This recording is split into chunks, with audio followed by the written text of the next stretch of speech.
Bueno, voy a comentar un poco cómo funciona este aparato que tenemos aquí, ¿vale? Este aparato que tenemos aquí, que es el multímetro, y tiene pues, algunas aplicaciones para la informática, aunque no sea a lo mejor su principal nicho o para lo que fue inventado, pero sí que tiene algunas aplicaciones que pueden ser muy interesantes para nosotros, ¿no? Bueno, ¿qué vamos a ver? Pues vamos a ver un poquito primero pues, lo que son las medidas de potencia, de la ley de Ohm, y eso simplemente muy rápido para poder repasar y para poder saber de lo que estamos hablando, que seguro que todos sabéis de esto mucho más que yo, pero por lo menos para repasarlo y ya está. Y después pues vamos a ver un poco qué es, los tipos que hay, os comentaremos un poco la interfaz de lo que tenemos y bueno, veremos cómo se hace una medición, hablaremos un poquito de cómo utilizarlo para que no haya ningún problema ni con nosotros ni con el dispositivo. Y bueno, y veremos alguna aplicación posible para el mundo de la informática, aunque hay todas las que podáis encontrar, pero vamos, algunas de las más interesantes. Bien, bueno, como todo, esta es la famosa fórmula de la ley de Ohm, todos la conocéis, que significa que la intensidad es directamente proporcional a la diferencia de tensión. Entonces, bueno, simplemente saber esto es lo que nos va a permitir que en muchos de los problemas que tengamos, que queramos saber algún valor, la mayoría de problemas de este tipo para nuestra aplicación va a ser que tengamos dos de estos, a lo mejor tenemos dos de estos valores y queramos saber el otro, y para esto es para lo que nos va a servir saber la ley de Ohm, para poder luego despejar la fórmula en el sentido que a nosotros nos apetezca, hacer la medición que tengamos que realizar y ese dato poder obtenerlo de esa manera. Si nosotros no conocemos la fórmula, pues no podremos hacerlo. Y luego, muy relacionado a este concepto de la ley de Ohm, viene el tema de la potencia eléctrica, ¿no?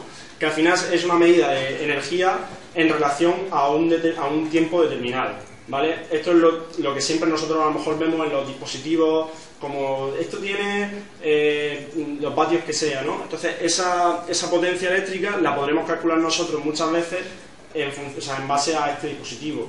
A lo mejor podremos tener el dato que nos falta de la fórmula, podremos saber, si sabemos que es la diferencia de potencial por la intensidad, pues podremos saber, oye mira, tengo la diferencia de potencial, me falta la intensidad, o tengo la intensidad, me falta la diferencia de potencial. Podremos calcular esa intensidad o esa diferencia de potencial con el dispositivo, con el multímetro, y en función de eso podremos calcular la potencia del dispositivo, ¿vale? Ahí tenéis alguna otra fórmula que nos puede servir, como por ejemplo para si a lo mejor conocemos la intensidad, pues podremos también, averiguando la resistencia, podremos sacar el tema de la potencia eléctrica. Bueno, quería comentar un poco. Vale, simplemente no confundir lo que es la potencia eléctrica con la energía consumida, digamos, en una casa o lo que sea. Son cosas distintas. Al final, primero la unidad de medida es diferente y el concepto no es exactamente el mismo, puesto que la potencia viene a ser en un instante determinado, mientras que el consumo energético es más a lo largo del tiempo.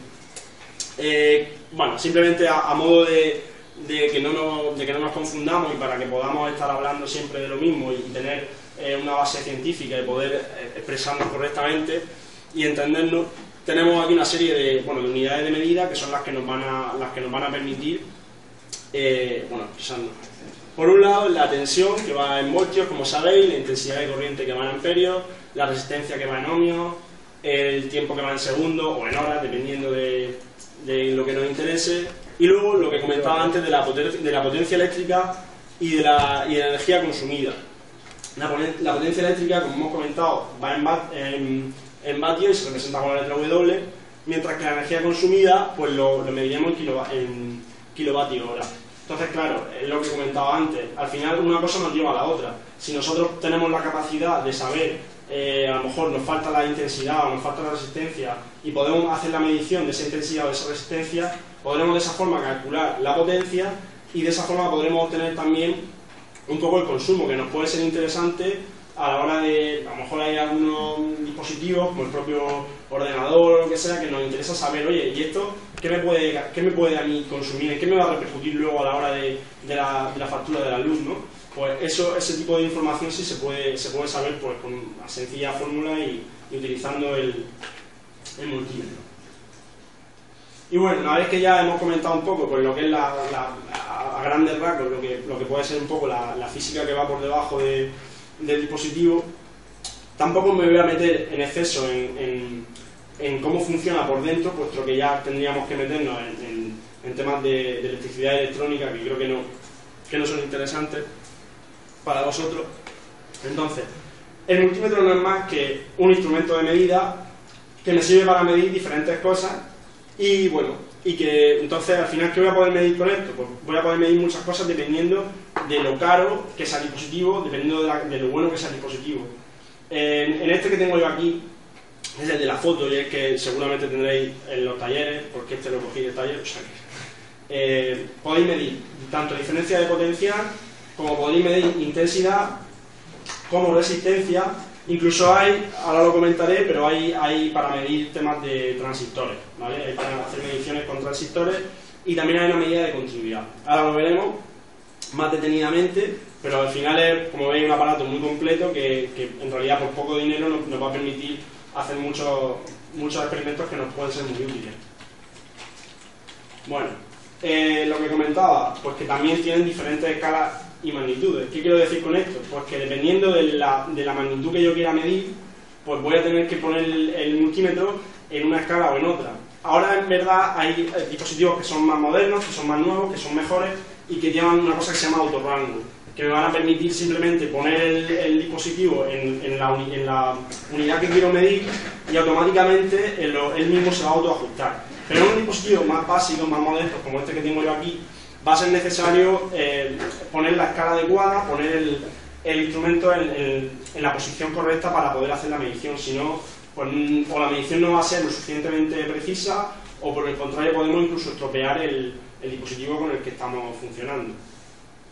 Y bueno, también me permite la opción de hacer la medición tanto en corriente continua como corriente alterna, ¿no? Entonces, simplemente, dependiendo de lo que me interese, pues pondré el selector en una posición o en otra y de esa forma podré efectuar la medición. Como sabéis, y si no lo sabéis os lo digo ya, es la corriente que viene por el cable de la luz, por el enchufe, no tiene nada que ver con la corriente que circula por el ordenador. Para eso nosotros tenemos el transformador que me hace la transformación de una corriente a otra.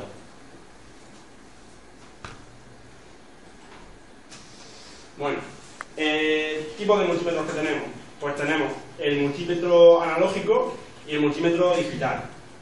Con el paso del tiempo, lo más lógico es que conforme vayan pasando los años, pues cada vez va a ir, me imagino, desapareciendo el analógico en pro del digital. ¿Por qué? Pues muy sencillo, porque el analógico es menos preciso que el digital. ¿Y por qué? Pues muy sencillo. No es tanto porque la aguja no marque bien, que sí que marcará bien, sino porque está el error humano. Es decir, al final el humano que va a realizar la medición aquí puede cometer dos errores a la hora de mirar. Es decir, está el error propio de apreciación, en el cual yo voy a hacer una medición en un dispositivo y a lo mejor tengo un defecto de miopía o de astigmatismo o lo que sea y no hago correctamente esa medición. Ese error que me puede, a lo mejor la aguja yo creo que está en un sitio y a lo mejor está un poquito a la derecha, un poquito a la izquierda, es un fallo que si tenemos un multímetro digital no nos va a suceder. Y por otro lado está el error de paralaje. El error de paralaje es simplemente el hecho de no estar mirando en perpendicular totalmente el dispositivo. Si yo en lugar de estar aquí estoy un poco para allá, la sensación que me va a dar la aguja cuando la mire va a ser otra.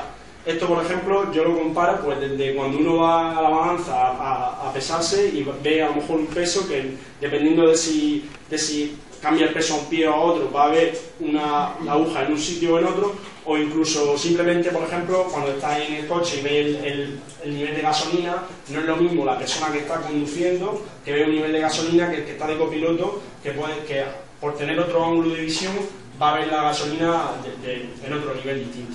Entonces, por eso es importante que en los multímetros analógicos la posición sea completamente en perpendicular. ¿Esto por qué? Porque al tener el digital ya eso desaparece. Al no tener aguja me va a dar igual mirarlo desde aquí que mirarlo desde allí. Siempre voy a hacer la medición correctamente, porque siempre voy a ver la cifra y ya está. Bueno, voy a comentar un poco por lo que es la interfaz del dispositivo. Se ve regular. Bueno, como tengo el dicho aquí. ¿Qué tenemos aquí? Pues mira, pues por un lado tenemos el selector, que es esto redondo de aquí, ahora lo pasaré para que lo veáis. Es la posición la que me permite intercambiar para hacer una medición, hacer otra. Eso lleva por dentro, el multímetro lleva por dentro el galvanómetro, que es el dispositivo que hace que al final es el que lleva la bobina con todo donde pasa la corriente, y luego lleva un conmutador. El conmutador es el que yo estoy cambiando con el selector, con esta rula de aquí. Ese conmutador es el que me va a cambiar el modo del circuito para hacer una medición o hacer otra medición. Entonces, ¿qué tenemos? Ahora lo pasaré para que veáis porque ahí no se ve mucho. Pero bueno, tenemos la posibilidad de hacer mediciones de corriente continua, y tenemos la posibilidad de hacer tensiones, el amperaje.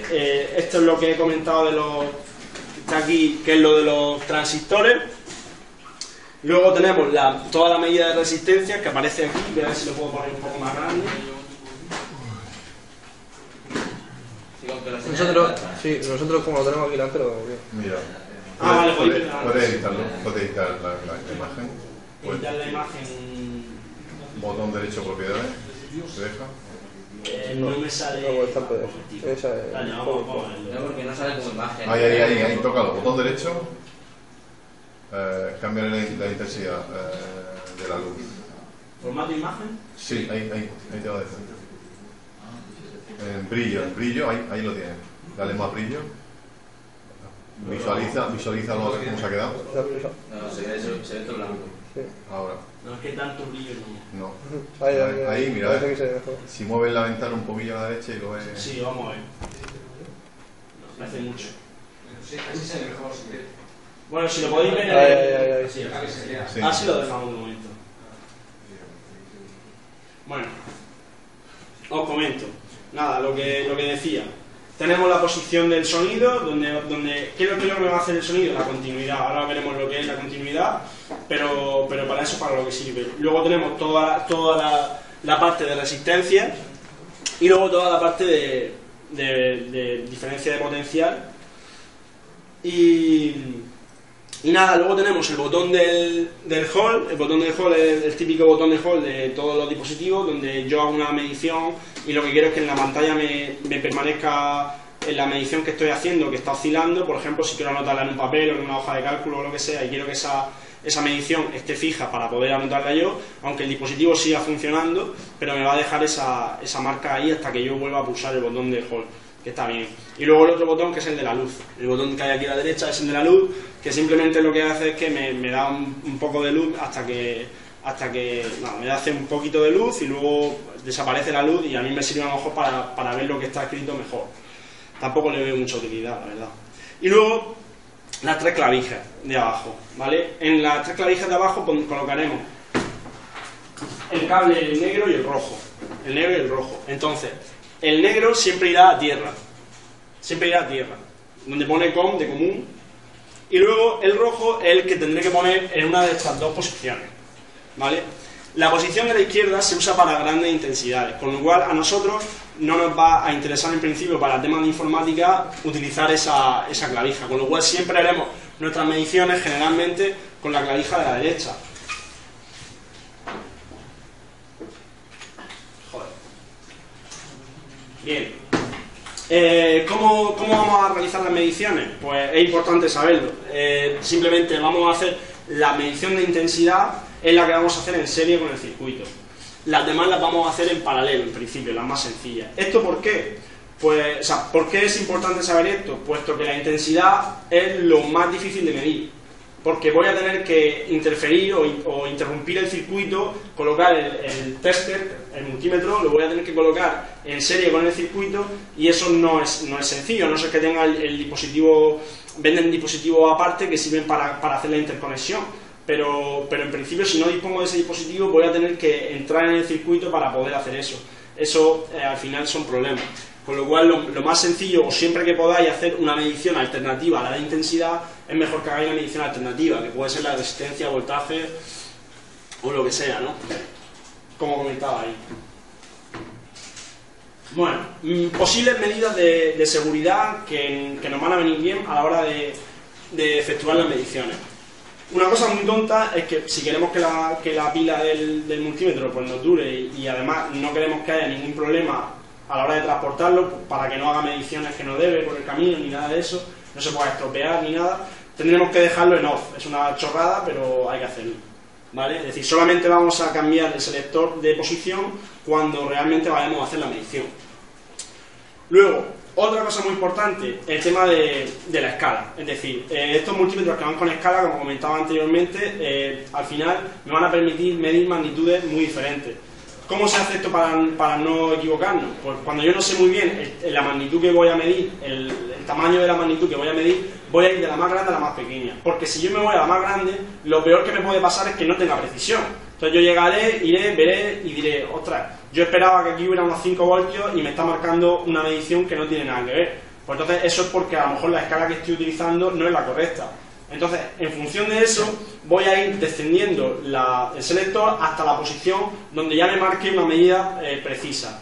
¿Por qué no lo hago al revés? Pues muy sencillo, porque si por ejemplo estoy midiendo intensidad y coloco el selector en una posición que no es la adecuada, lo más probable que me pase es que me cargue el multímetro, ¿vale? Entonces, para evitar eso, pues se hace así. Bueno, por supuesto que tengáis cuidado si estáis trabajando con grandes intensidades o diferencias de potencial, pero bueno, en principio no es nuestro menester. Y también es importante que cuando vayáis a medir una resistencia, del tipo que sea, no lo hagáis con el circuito activo, ¿vale? O si voy a medir una diferencia de potencial, lo que sea, procurar siempre que el circuito no esté activo. Por ejemplo, si voy a hacer una medición sobre una fuente de alimentación de un ordenador, para saber si la fuente de alimentación tiene fallo o no, aunque luego puede estar estropeada por otro modo, pero en principio para descartar un fallo básico de esto, que puede ser que esté estropeada y no de la corriente ni de la tensión suficiente, lo que voy a hacer es desconectar la fuente de alimentación de la corriente. Con lo cual yo me aseguro que cuando haga mi medición no va a haber ningún problema. Y bueno, y simplemente esto que también es importante, pero sobre todo es importante para cuando, a lo mejor para circuitos muy sencillos donde no hay grandes intensidades ni grandes potenciales, no merece la pena. Pero una cosa que podéis hacer cuando metáis en otro tipo de mediciones más complejas es siempre desconectar desconectar las puntas de prueba, es decir, los cables los desconectáis del multímetro, entonces cambiáis el selector y luego ponéis otra vez los cables. Ya os digo, en principio si veis vídeos y veis cosas por internet y tal, mucha gente no lo hará, pero no lo hará por el sencillo, por el hecho de que esas mediciones que están haciendo son lo suficientemente pequeñas como para no estropear el multímetro pase lo que pase.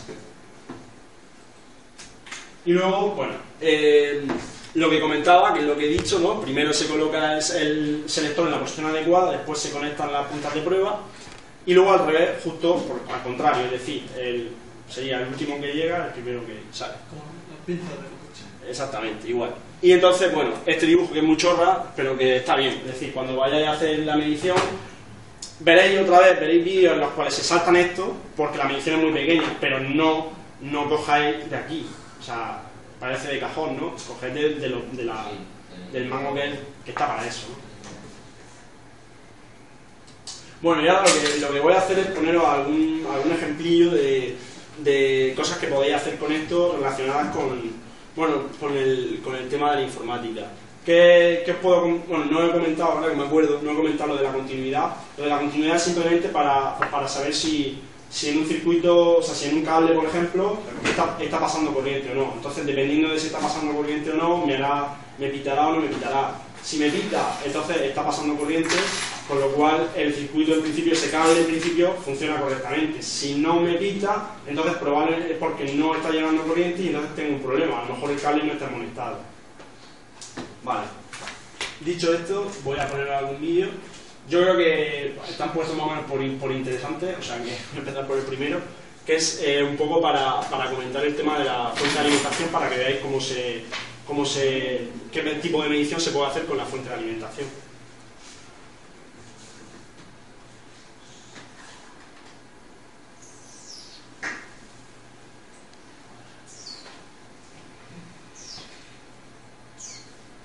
Bueno, no se ve yo.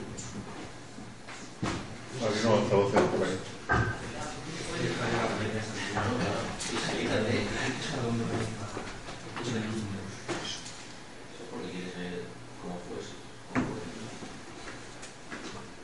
Gira la parte de arriba, eso es lo que lo molesta.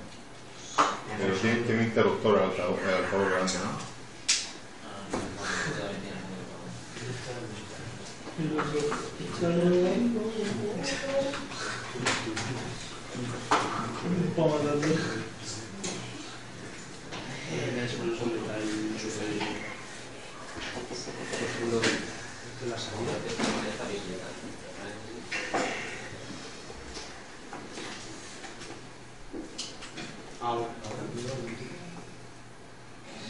Hoy os vamos a enseñar un truco para comprobar si la fuente de alimentación de vuestro ordenador está fallando cuando éste no se encienda. Para hacer esta comprobación vamos a utilizar una herramienta que ya hemos utilizado en alguna otra ocasión, que es muy fácil que tengáis en casa y que no es ni más ni menos que un sencillo clic. A continuación os dejo con nuestro compañero Ángel Luis, que va a daros las explicaciones oportunas. Hola, cuando no se enciende nuestro ordenador suele ser culpa de dos componentes, de la fuente de alimentación o de la placa base. Hoy vamos a ver cómo comprobar si el problema es la fuente de alimentación. Lo primero de todo, desconectaremos el cable de 220 que va a la fuente de alimentación antes de manipular. En segundo lugar, desconectaremos los cables que van al disco duro, DVD, y los dos que van a la placa base.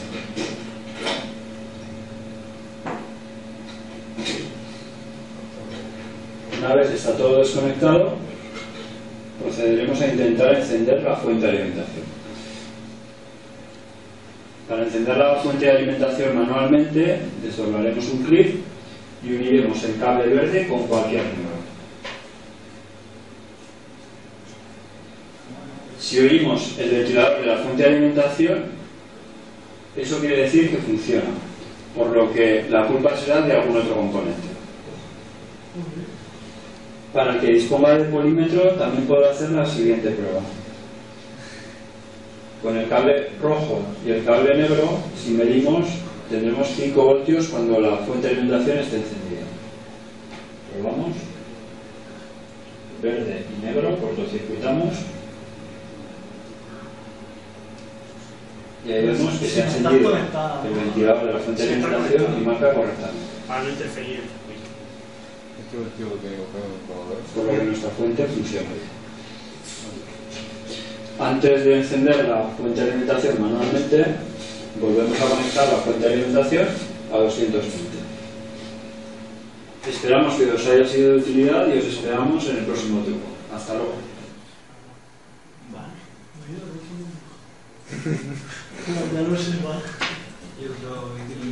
El de la pila es mucho más. El de la pila simplemente saca la pila y hace la medición del voltaje. Así que ese vamos a pasar. El segundo vídeo de la fuente de alimentación es muy parecido, solo que dura 14 minutos de latino y he preferido ponerlo ese. Pero hace más o menos lo mismo. Lo explica de otra manera. Bueno, en este video de reparación de notebook, lo que vamos a hacer, vamos a aprender cómo medimos los cargadores para ver si están en perfectas condiciones. Y después, cómo hacemos para solucionar el problema que tenga cada cargador. Vamos a ir viendo los cargadores, en principio, como dije ahora, cómo se miden, pero lo vamos a ver a fondo, desarmado y cuáles son sus partes internas, para que lo puedan reparar sin ningún tipo de problema. En principio les quiero comentar que hoy en día hay dos tipos de cargadores, que unos tienen, de las notebooks más nuevas, tienen pin en el centro, y otro, el conector es normal. Ahora se lo voy a pasar a mostrar. Acá tenemos la fichita de conector normal, ¿okay? El aro de afuera es el negativo y la parte interna es el positivo. Y tenemos los conectores, como el que tengo en mano, que son más nuevos, que tienen un lado negativo en común, y vamos a tener ahí en el aro del centro, ven que tiene un pin, no sé si alcanzan a ver. Hay un conector en el centro, tiene una tensión en el conector del centro y otra en el aro interno. De esa manera vamos a ir midiéndolo. Tengan en cuenta siempre que la parte externa del aro es el negativo, siempre cuando utilicemos el multímetro. Ahora bien, vamos a empezar a medir este conector que tiene pin en el centro. En principio, como le expliqué en otros videos, siempre vamos a utilizar el multímetro. El multímetro lo vamos a utilizar en escala de corriente continua de 20 volts, debido a que nuestros cargadores no superan este voltaje. Van a estar en 18 y pico, pin en el centro. Vamos a posicionar el multímetro para que lo puedan ver. Y la parte negativa del multímetro en el aro externo del cargador, y vamos a medir primero el pin del centro. Este procedimiento tiene que hacer tranquilo porque es medio difícil de conectar. Tienen que no se trate de mover, ¿ven? Ahí tiene un voltaje el pin del centro. Y el aro interno, ven que dice 19.8 volts. Bueno, el cargador nuestro dice 19.5, o sea que está en perfectas condiciones. Bueno, pues eso. 19.8. Acuérdense, siempre tienen que medir el aro interno, ¿ven? Y medir con precisión el pin del centro. Vale.